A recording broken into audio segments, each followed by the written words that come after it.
Demokracie rozkvétá, byť s kosmetickou vadou. Ti, kdo kradli od léta, dnes dvojnásobně kradou. Tak jsem se chtěl vlísat do přízně.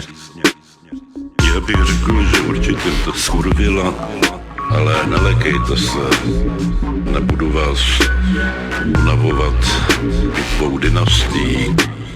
Tak jsem měl 3,5 promile šmejde.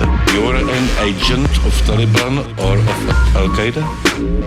Já jsem řekl, Allah Akbar. Putinovi vadí jsou lože.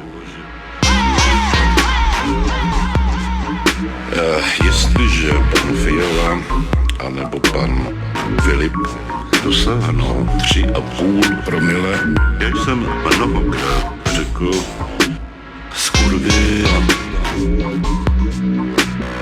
odsuzují v tomto věku zrušení a podobně. Doufám existenci, proto doufám se šmelinářským šmejdem.